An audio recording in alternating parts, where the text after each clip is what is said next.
Occupations or jobs. I have had many, many, many jobs.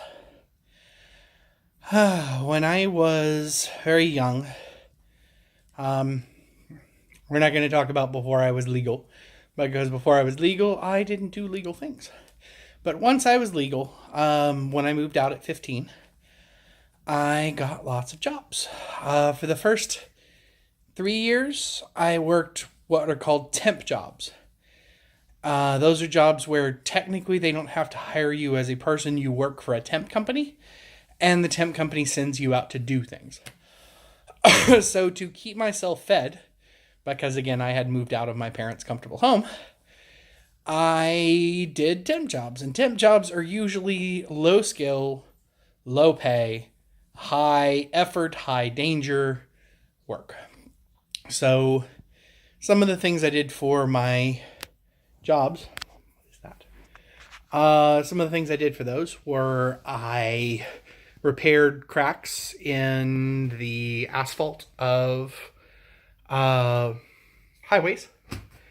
And that was during August, so it was probably 100, 110 degrees, which is Fahrenheit. Here in Sweden, I think that's middle to high 30s outside, and we were using hot tar to fill in holes. So it was probably another 10 degrees hotter in our immediate area because we were using these dramatic hot things. So that I built a couple of auto zones. They paid for me twice to come and basically work on these things. I wanted clerical work. Clerical work is where you're working with paper and typing and stuff like that. But very rarely did clerical work happen, and I needed money to eat. So I would do things like help clean out houses that were destroyed and abandoned. Or I would do stuff like throwing away all the beds in a hotel because the hotel had bought all new beds. Stuff like that. Heavy physical labor. I worked in a warehouse for a while where they didn't have air conditioning in the warehouse. And again, it was middle to upper 30s. I was not fat back then, but I still lost a pretty good amount of weight doing that job in just a couple of weeks because I just sweated it off. But yeah, hard work. Then I found a racket, which was hotels. I worked in hotels. I got my first hotel job when I was 18. And I started off in housekeeping. I was in housekeeping for about a week. Then they needed somebody to fix the vending machine. And I figured out how to do that. So they moved me to maintenance. Maintenance is kind of like the job that our building manager does here. It's where you are responsible for fixing stuff. I did that for about 3 days. Then they needed somebody to cover the desk, and I knew how to work a computer. So they moved me to the front desk for 2 weeks. And then they needed somebody to cover nights, and nights paid more. So I took over nights. And I worked nights from then on. The first hotel I worked at for a year. Please don't bite me, Dash. But I worked overnights for a year. And you meet the weirdest people on overnights. It is the ultimate slacker job. Because once you get good at it, it only takes you maybe an hour and a half. And you're at work for 8 hours. So the rest of the time you can read, or I played video games. Some people sleep, which I think is illegal. Different people did different things. Some people were just night owls. Some people were students. I worked in a college town, so a lot of people were students. But I worked at that first hotel for a year. Then at the end of it, I didn't feel comfortable, so I moved on to another hotel. I worked that one for a year. Didn't feel comfortable after a year. I gave the place a year to be good. And then I went on to the next one. So did that for 4 hotels, so for 4 years. And then I went to one hotel that I really liked, and I stayed there for 3.5 years. And then they changed management, and the whole thing I liked was management. So they left. And so I was working overnights all this time and making lots of friends and doing, it got to where my friends would just come up and visit me because I had to work for the first hour and a half to 2 hours of work. And then I was good until morning. And then right about an hour before it was time to go home, people started getting up. And so, yeah. Then I moved to a new property. And that new property, I got really good at my job. And one of the properties I worked at, the 3-year one, was really, really comfortable and had lots of, I guess, what you would call celebrities, because that was the nicest hotel in the town. And the town was kind of a hotbed because we were building the George Bush Library there. The first George Bush, or H.W. Bush. And so all of these people would come because it was a regional hub and because it was it was about equally distant from all the big places in Texas. So it was it was 100 miles from Austin, 100 miles from Houston, 150 miles from Dallas, and 150 miles from, what's the other one? San Antonio. So we had all these celebrities, and they would stay at my fancy, fancy hotel. And when I say celebrities, a lot of them were very B-list. We had the Vanilla Ice crew. We had the Princess of Qatar once. Apparently lots of people pronounced that Qatar. But they pronounced it Qatar, and I wasn't going to argue with them because they were escorting the princess.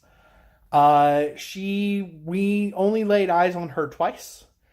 And they brought this big case, just this wheeled, huge monstrosity that was gold. And it was basically so they wouldn't have to gather up the money to ransom her, so that if people were going to kidnap her, it would be easier to go after the gold. Either way, they would try to kill the person, but whatever. Anyway, the town that I worked in was very, very odd because even though it was kind of a small town, it was also in the middle of everything. So there were programs, like there was an ambassador protection program that taught wannabe bodyguards how to properly guard ambassadors in this town. And they would go around all the sites, and there would be scheduled attacks and all kinds of weird stuff where people would basically practice just attacking or defending with fake guns. It was very silly, but people paid money to do it. We also had a lot of wrestling championships there because, again, we were a regional hub. So that's how I was able to meet like John Cena and Dwayne The Rock Johnson and a ton of other people, most of whom were just incredibly nice, incredibly gentle people. Because of the George Bush Library, I got to meet a lot of celebrities who showed up for that, like Arnold Schwarzenegger and Willie Nelson and a lot of people you would not have heard of. That was fun. But eventually I got so good at my job that the company that was running our job made a manager position for me and basically put me in charge of 4 different properties. And my job was to hire people and fire people and train them in how to do the job right. So, I did that for another 8 years. I managed hotels overnights, training people and driving back and forth. And whenever there was a problem that required a manager at night, I would go deal with it. And that was my job. So I got very, very good at dealing with people and stuff like that. All this time I was trying to go to school, but I didn't have much money or much time. So whenever I had enough money, it was because I was working overtime. And whenever I had enough time, it was because I couldn't get enough money. Eventually, when I was a manager, I finally had enough time to start going to school, because once I trained up my staff of really amazing people, I hardly had to be there. I just showed up on weekends when there was going to be trouble and on the rare occasion when something went wrong. So I finally finished school, and in the last 6 months of my school, I ended up not being able to work in hotels anymore. And that's a whole story in and of itself.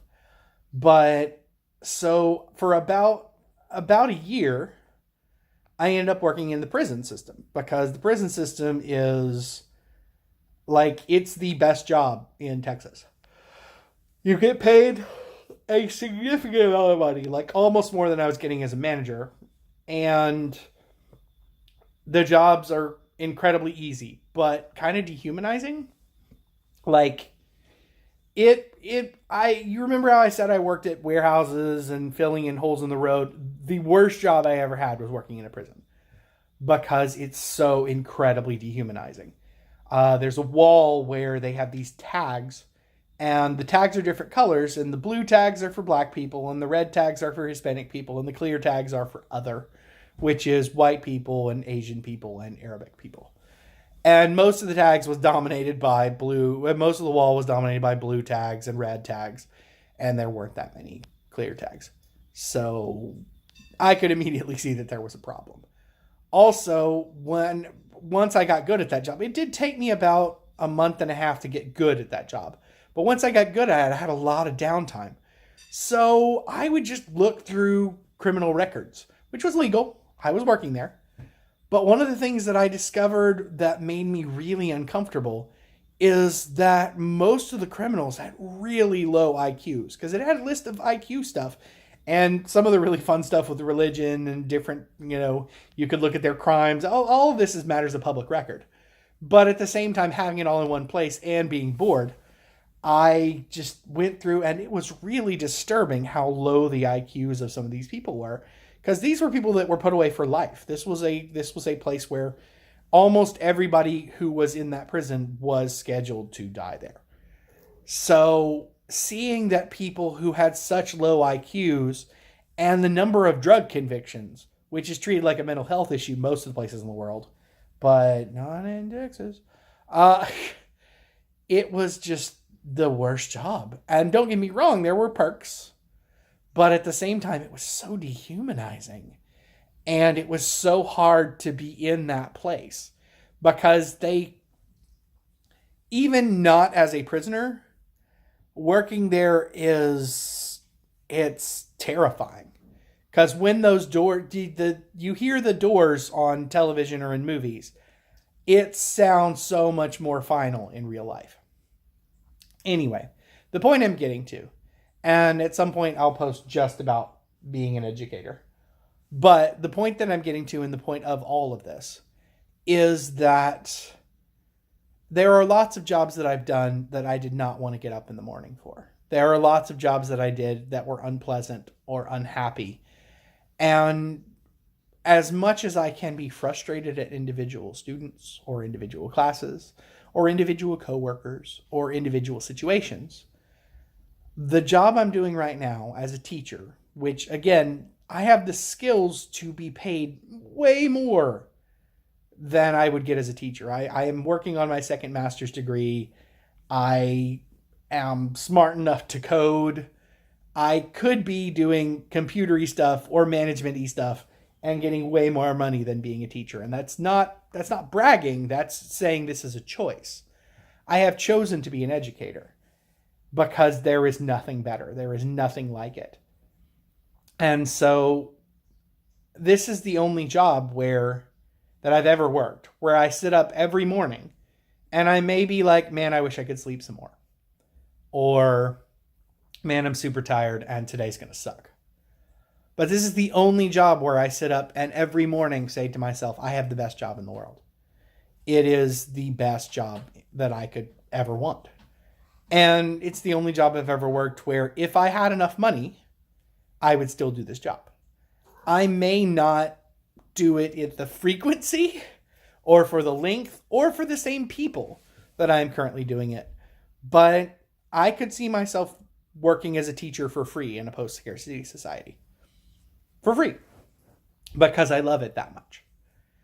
And teaching is the best job I have ever had. And it's also the job that fulfills me the most. Because there is nothing like seeing somebody learn something and knowing you had a part in it. There is nothing like that kind of improvement can't be taken away. There is nothing, you can't take knowledge away. And yeah, sometimes people will forget stuff. And especially with my current age group, the kids are sometimes forgetful or immature or frustrating. But there is nothing like this job. And there is nothing like being a teacher. And being a teacher is just amazing. And while I cannot speak about specifics, and I won't speak about specifics, the job of educator is the only thing that I ever wanted. And even if I one day retire into teaching other teachers or become an author or whatever, I don't think I will ever not want to be teaching people. I don't think I will ever want to not be an educator, because it's just too perfect, too magical, too everything I want. So that's my jobs. Hopefully this was mildly entertaining. You guys take care. Have a great week.